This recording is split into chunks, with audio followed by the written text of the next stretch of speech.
Dear cuties, அனைவருக்கும் வணக்கம், வந்தனம், நமஸ்காரம். இன்னைக்கு biotechnology and its applications. ஏற்கனவே biotechnology உயிர் தொழில்நுட்பவியல்னு சொல்லுவான். அதோட applications எதுக்கெல்லாம் நமக்கு யூஸ் ஆகுது. ஏற்கனவே நம்ம biotechnologyலயே பார்த்தோம். அதை திருப்பி கொஞ்சம் நிறைய கொடுத்துருக்கா, அதை பத்தி இன்னைக்கு பார்ப்போம். So research areas of biotechnology, biotechnology, தமிழ்ல உயிர் தொழில்நுட்பவியல்னு சொல்லுவான். Applying technology in biology. அதாவது தொழில்நுட்ப முறைகளை உயிரியலில் அறிமுகப்படுத்துதல்னு சொல்லுவான். அதுல ரிசர்ச்ங்கிறது இப்ப அதுதான். அட்வான்ஸ்மெண்ட் இன் பயோடெக்னாலஜி, மாலிகுலர் பயாலஜி, அதுலதான் நிறைய போயிட்டு இருக்கு. ரெண்டுமே பக்கத்துல வச்சோம். First, providing the best catalyst in the form of improved organism. Catalyst அப்படின்னா வினையூக்கின்னு பேர். Enzymes நம்ம biocatalyst அப்படின்னு பார்த்திருப்போம். So best catalyst, biotechnology-யோட research என்னன்னா the best catalyst in the form of improved organisms. ஒரு வினையூக்கி தேவை. அந்த வினையூக்கிய வச்சுட்டு ஒரு ப்ராசஸை நம்ம ஸ்டார்ட் பண்றோம். அந்த ப்ராசஸ்ல நமக்கு என்ன இருக்கணும் அப்படின்னா நல்ல ரிசல்ட் கிடைக்கணும். அதுக்காக நம்ம மைக்ரோபியை யூஸ் பண்ணிக்க போறோம். ஆர் அ பியூர் என்சைம். கேட்டலிஸ்டா மோஸ்ட்லி என்சைம் இருப்பா. பியூர் என்சைம் ஒரு சிறந்த தூய்மையான நொதி. ஆர் மைக்ரோபையே கேட்டலிஸ்டா நம்ம ஆக்ட் பண்ண வைக்கிறது.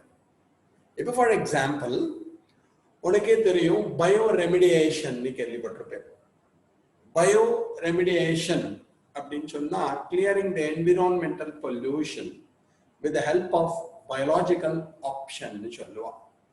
நம்ம என்விரான்மெண்ட் பொல்யூஷனை, சூழலில் காணப்படுகின்ற மாசுபடுதலை உயிரினங்களின் துணை கொண்டு சரி செய்தல். அப்ப பயோ ரெமிடியேஷன் உயிரிய சீரமைப்பாக்கம் அப்படின்னு தமிழ்ல சொல்லுவான். மைக்ரோபை வச்சுட்டு என்விரான்மெண்ட் பொல்யூஷனை கண்ட்ரோல் பண்றதுக்கு பெஸ்ட் எக்ஸாம்பிள் உனக்கு தெரியும், சூடோமோனாஸ் புட்டிடா. சத்தியமூர்த்திய குச்சியால அடிடான்னு சொல்லக்கூடாதுடா. ஆர்கானிசத்தோட பேரு சூடோமோனாஸ் புட்டிடான்னு பேர். சூப்பர் பக் அப்படின்னு சொல்லுவான். தமிழ்ல அகசாய பூச்சின்னு பேர். It has got the ability to clear oil spills. எங்கேயான எண்ணெய் கொட்டி போயிருந்தது, ஒரு சீ இருக்கு, ஒரு பெரிய ஓஷன் இருக்கு, கடல் பெருங்கடல் இருக்கு, அங்க எண்ணெய் அப்படியே சிந்தின்னு இருந்ததுன்னு வச்சோம். உனக்கே தெரியும், ஷிப் வித் ஆயில் போவா, க்ரூட் ஆயிலோட போகும். ஷிப் பிரேக் ஆகி ஆயில் எல்லாம் கொட்டி போய் எடுத்துன்னு வச்சுக்கோங்க. அந்த ஆயிலை கிளியர் பண்ணாட்டி அந்த ஏரியாவே பொல்யூட் ஆயிடும். அது மேல சூடோமோனாஸ் புட்டிடாவை தூக்கி போட்டோம்னு வச்சுக்கோங்க, அது எண்ணெயை டீகம்போஸ் பண்ணிடும். எண்ணெய் இல்ல, it has got the ability to clear oil spills. எண்ணெயிலால் ஏற்பட்ட மாசுபாட்டினை அது சரி செய்துவிடும். அப்ப here the microorganism Pseudomonas putida act as a catalyst.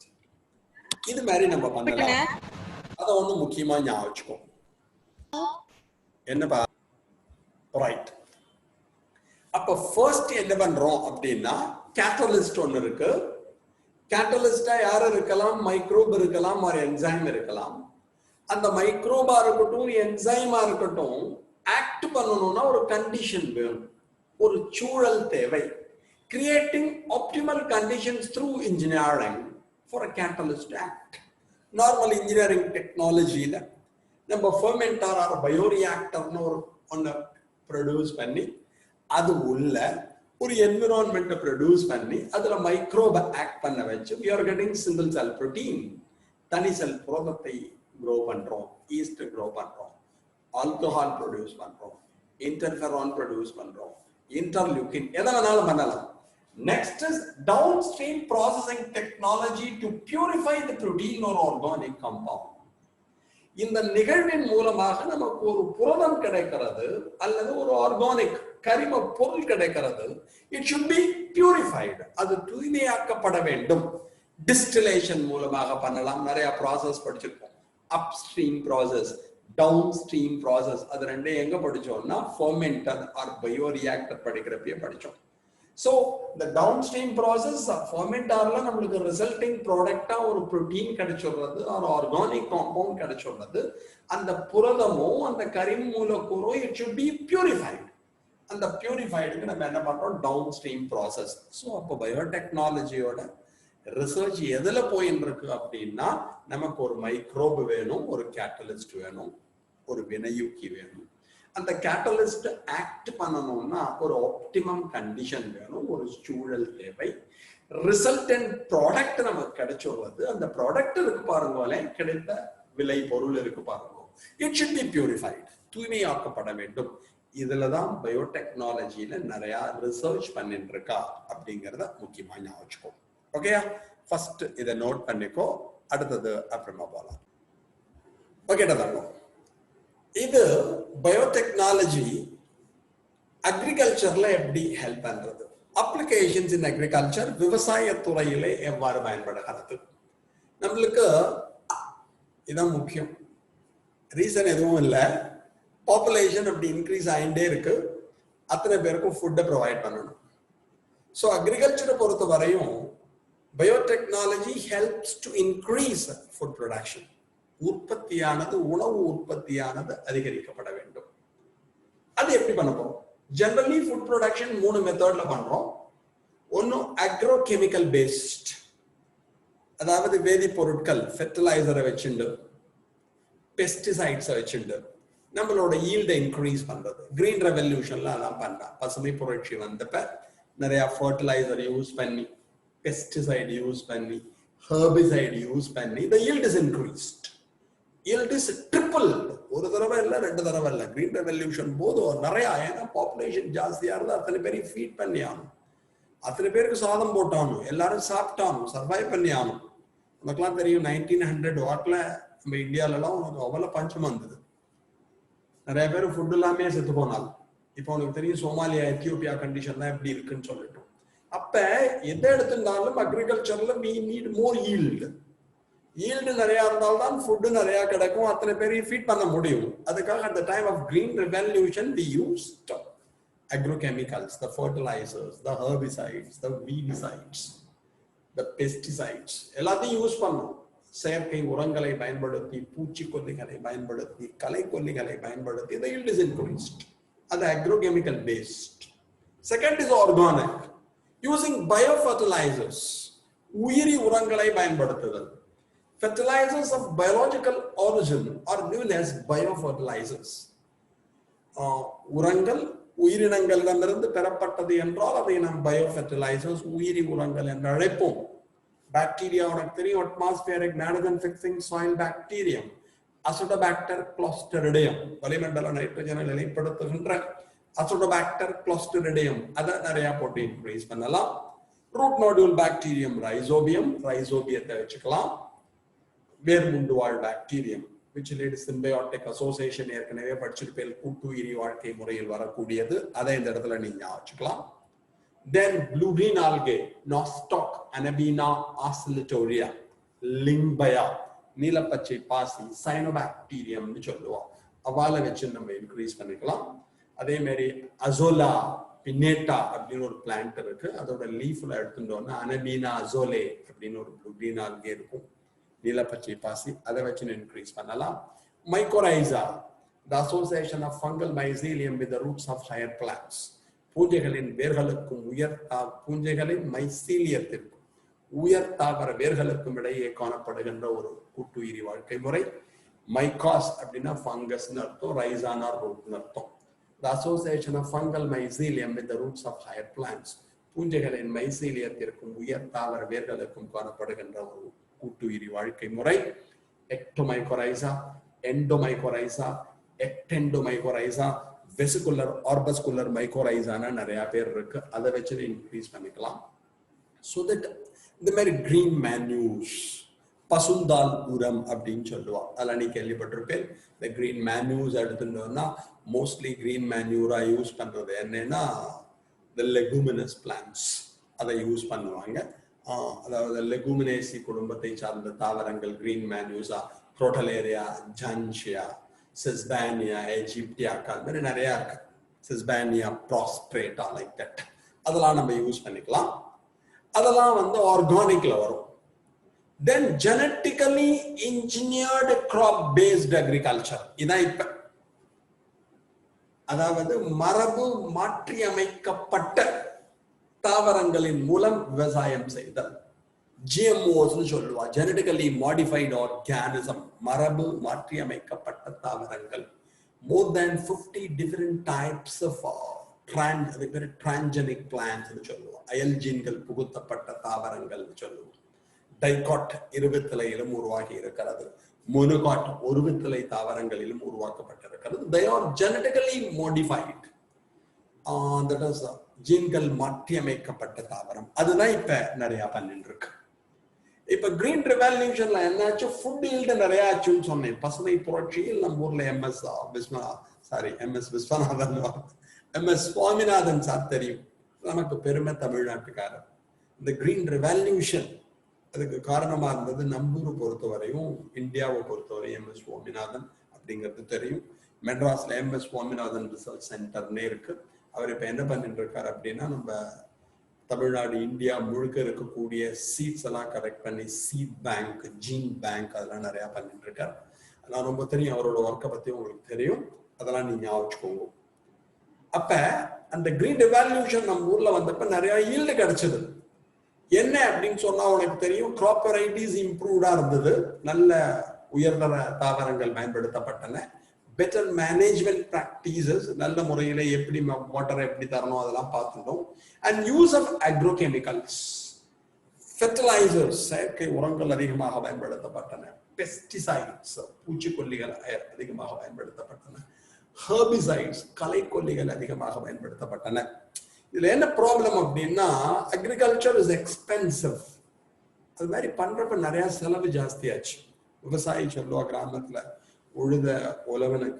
உழவனுக்கு என்ன மிச்சம் அப்படின்னு, ஒண்ணுமே மிச்சம் இல்லைம்பா. ஏன்னா அக்ரிகல்ச்சர் பண்றவாளுக்கு தெரியும், உங்க பேரண்ட் விவசாயம் பண்ணியிருந்தா எவ்வளவு ப்ராஃபிட் கிடைக்கிறதுன்னு பார்த்தா இட்ஸ் வெரி டிஃபிகல்ட், ரொம்ப ரொம்ப ரொம்ப கம்மி.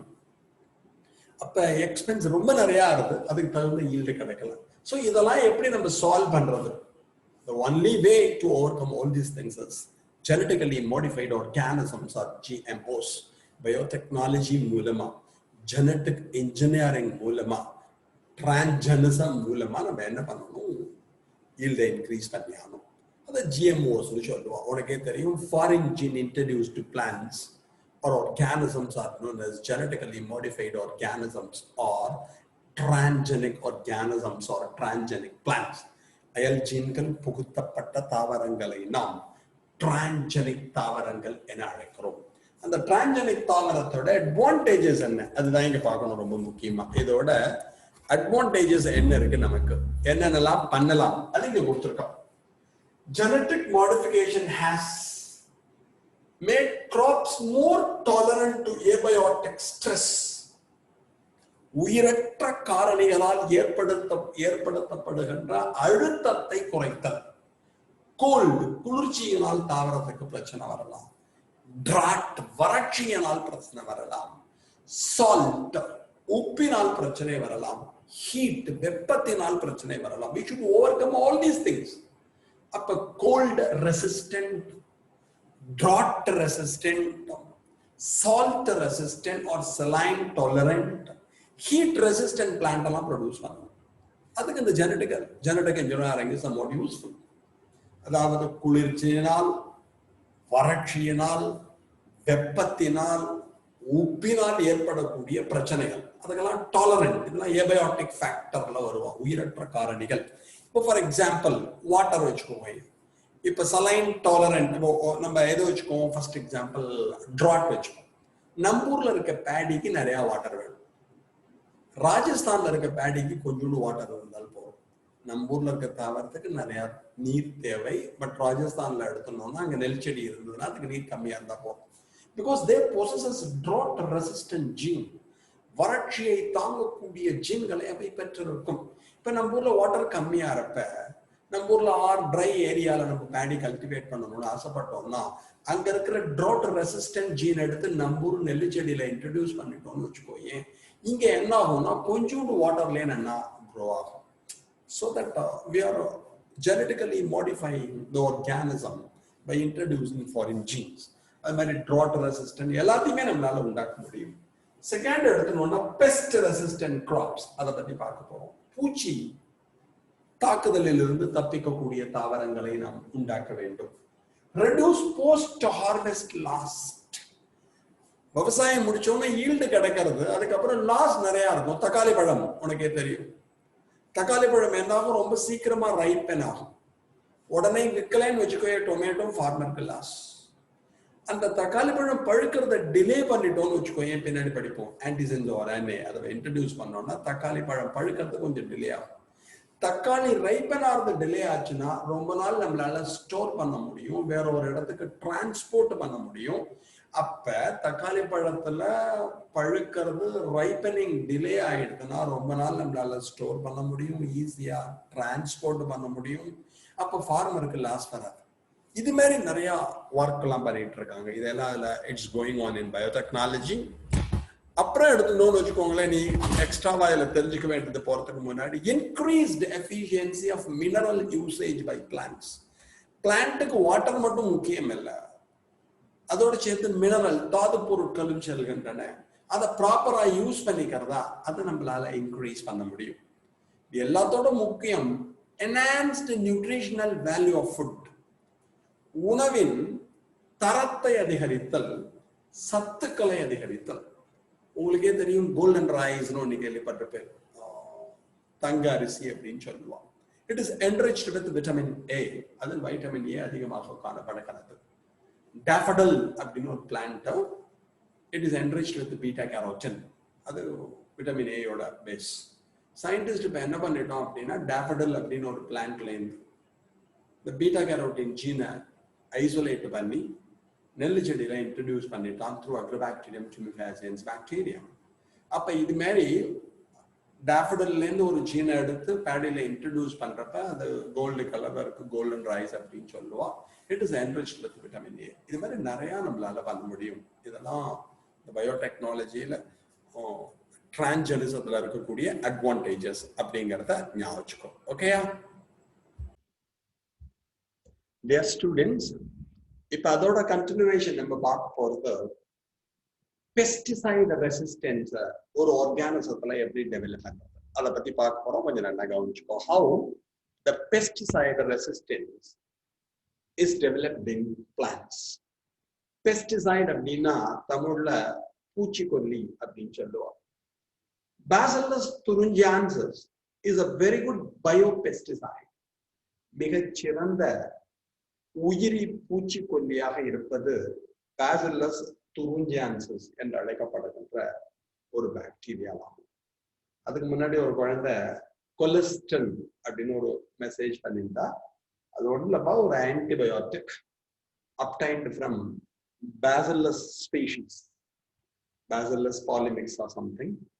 அது ஒரு ஆன்டிபயோட்டிக் தான். நிமோனியா மாதிரி ரொம்ப சிவியர் எஃபெக்ட்ல இருக்கிறவங்களுக்கு எந்த ட்ரக்கும் அக்செப்ட் பண்ணிக்கலன்னா they apply this colistin. So கொலஸ்ட்ரின்ங்கிறது ஒரு ஆன்டிபயோட்டிக் அப்படிங்கிறது ஞாபகம். obtained from Bacillus species. Okay, Bacillus thuringiensis ஒரு bacteria. It's a very good biopesticide அப்படிங்கிறது ஞாபகம். அந்த Bacillus thuringiensis ஒரு ஸ்பெஷாலிட்டி என்னன்னா, it's secrete one toxin called BT toxin சொல்லுவா, டெல்டா எண்டோடாக்சின் சொல்லுவா, சில பேர் கிரை புரோட்டீன் சொல்லுவா. பிகாஸ் அதை செக்ரீட் பண்றதுக்கு காரணமா இருக்கக்கூடிய ஜீனை கிரை ஜீன் அப்படின்னு வச்சுக்கலாம். ஒன்றும் கிடையாது, அது ஒரு கிறிஸ்டலா மாறக்கூடிய ஒரு புரோட்டீன் ஒரு பர்டிகுலர் கண்டிஷன்ல. அப்ப Bacillus thuringiensis பாக்டீரியால நாங்க படிக்கிறப்பெல்லாம் BT2 ஜீன் அப்படின்னு சொல்லுவோம். இப்ப கிரை ஜீன் அப்படின்னு சொல்றோம். ஏன்னா அந்த கிரை அப்படிங்கிற ஜீன் தான் டெல்டா எண்டோடாக்சின் அப்படின்னு ஒரு புரோட்டீனை செக்ரீட் பண்றதுக்கான மெசேஜ் வச்சிருக்கோம். அதுல கிரை1 AC, கிரை1, கிரை2 AB, அதே மாதிரி கிரை1 AB, அது மாதிரி நிறைய டைப்ஸ் இருக்கு. அப்ப நீ வெறும் கிரை ஜீன் அப்படிங்கிறது ஞாபகம்.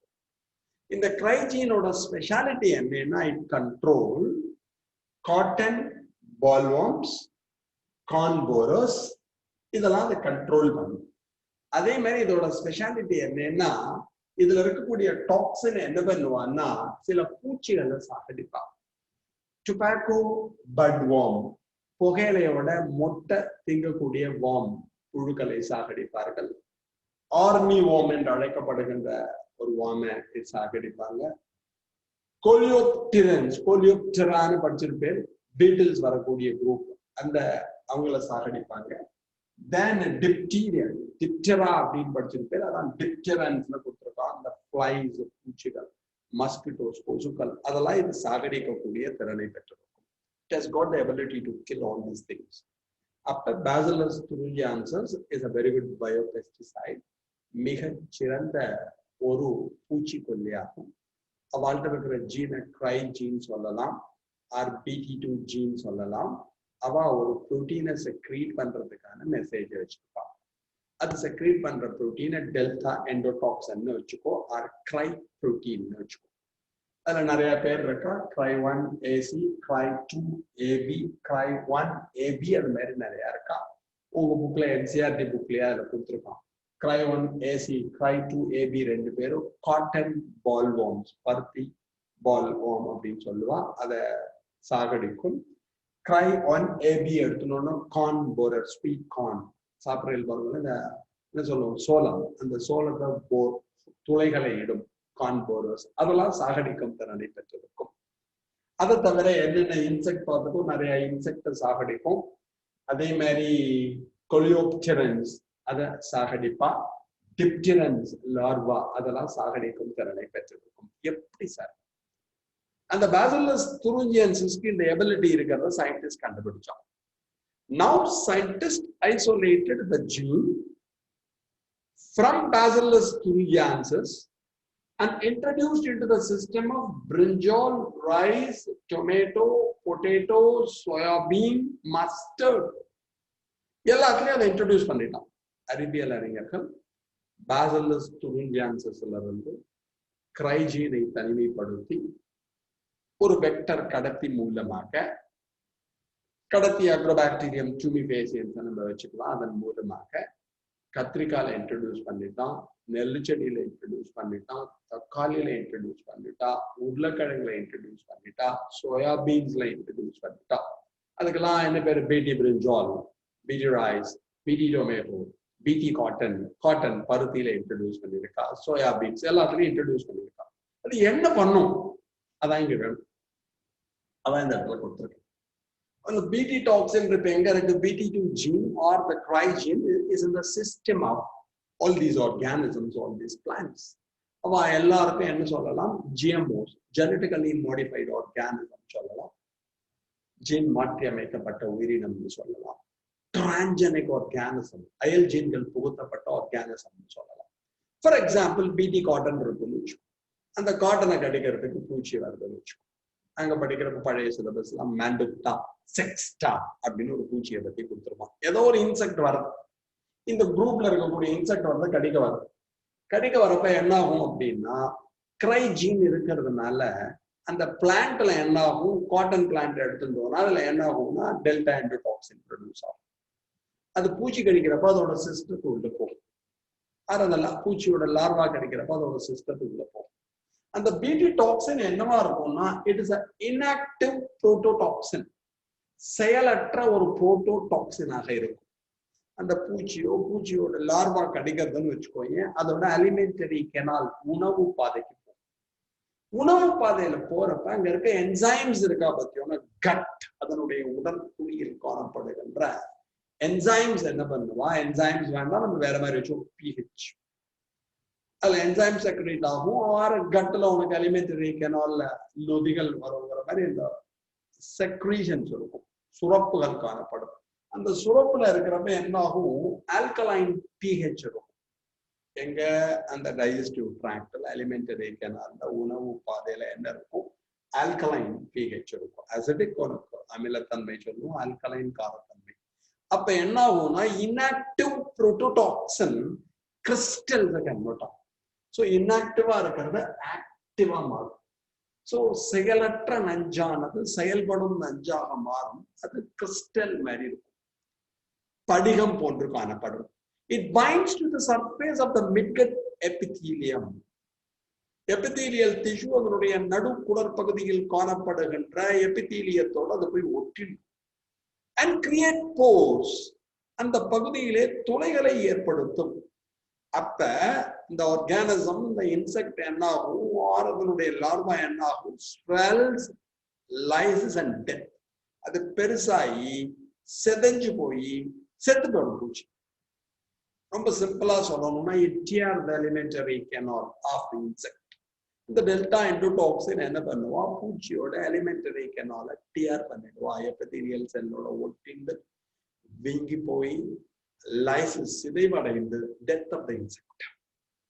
அப்ப பேசிலஸ் துரிஞ்சியன்சிஸ்ல இருந்த அந்த பர்டிகுலர் ஜீனை ஐசோலேட் பண்ணி அக்ரோபாக்டீரியம் டியூமிஃபேசியன்ஸ் மூலமா பேடியில இன்ட்ரடியூஸ் பண்ணியாச்சு, காட்டன்ல இன்ட்ரடியூஸ் பண்ணியாச்சு, டொமேட்டோல இன்ட்ரடியூஸ் பண்ணியாச்சு, பிரிஞ்சால இன்ட்ரடியூஸ் பண்ணியாச்சு. அதெல்லாம் இந்த பூச்சி கடிக்க வந்ததுன்னா அதோட சிஸ்டத்து உள்ள போய் அதோட எலிமெண்டரி கெனால் உணவு பாதையில் செல்லுகின்ற சமயத்தில் ஆல்கலைன் பிஹெச்ல அது செக்ரீட் பண்ண இன்ஆக்டிவ் புரோட்டோடாக்சின், செயலற்ற புரோட்டோடாக்சின் கன்வெர்ட்டட் இன்டு ஆக்டிவ் ஃபார்ம், செயல்படும் ஒன்றாக மாறி it will become a crystalline one, படிகம் போன்று இருக்கும். அது என்ன பண்ணும், the activated toxin binds to the surface of the midgut epithelium. மிட்கட்ல இருக்க நடுக்குடற் பகுதியில் காணப்படுகின்ற எபிதீலியத்துல ஒட்டிண்டு அதுல உனக்கு டிஆர் பண்ணி ஸ்வெல் ஆகி it will burst. Now paddy, cotton, brinjal, everything genetically modified. இப்ப நம்ம சொன்ன கத்திரிக்காயா இருக்கலாம், என்ன சொல்றது, பருத்தியா இருக்கலாம், நெல்லு செடியா இருக்கலாம், தக்காளி செடியா இருக்கலாம், உருளைக்கிழங்கு தெரியாது, they are all genetically modified organisms by having the cry gene. இது மாதிரி பண்ற சமயத்துல என்ன ஆகும், பூச்சி இலைய கடிக்கிறதுன்னு வச்சுக்கோ, இலைய கடிக்காமல் இருந்தால் போட்டோசிந்தசிஸ் சூப்பரா நடக்கும். போட்டோசிந்தசிஸ் ஒளிச்சேர்க்கை நடந்தால் we get more yield. இது மாதிரி நம்ம ஆர்கானிசத்தை மாடிஃபை பண்ணிருக்கோம். அதுக்கு தான் இதை பத்தி கொடுத்துருக்கா பிடி. சிம்பிளா ஞாபகம் வச்சுக்கூடா, டோனார் யாரு, வழங்கி பேசிலஸ் துரிஞ்சியன்சிஸ். ஹோஸ்ட் யாரு, ஓம்பீடியா இருக்கிறது காட்டன். இந்த டோனார்ல இருந்து எதை எடுத்துக்கிறோம், கிரைஜீன். ஹோஸ்ட் யார்கிட்ட போகணும், காட்டன்கிட்ட போகணும், பருத்தி. யார் மூலமா போகிறோம், அக்ரோபாக்டீரியம் டியூமிஃபேசியன்ஸ், டிஐ பிளாஸ்மிட், அக்ரோபாக்டீரியம் டியூமிஃபேசியன்ஸில் காணப்படுகின்ற பிளாஸ்மிடின் மூலமாக இந்த ஜீனினை நாம் உள்ளே செலுத்தலாம். ஆர் எலக்ட்ரோபோரேஷன், மின்துளையாக்கத்தின் மூலமாக உள்ளே செலுத்தலாம். ஆர் ஜீன் கன் மெத்தட், ஜீன் துப்பாக்கி முறையில் உள்ளே செலுத்தலாம். Now all these organisms are genetically modified. இந்த முறையிலே அவை அனைத்தும் மாடிஃபை ஆயிடுது. அவங்கள்ட்ட இப்ப என்ன இருக்கு, பெஸ்ட் ரெசிஸ்டன்ஸ், பூச்சி எதிர்ப்பு திறனை பெற்றதற்கானது. ஸோ பயோபெஸ்டிசைடு பேசிலஸ்ல இருந்து இது மாதிரி மாடிஃபை பண்ணியிருக்கா அப்படிங்கிறது மட்டும் ஞாபகம். Thanks a lot for hearing. Thank you very much.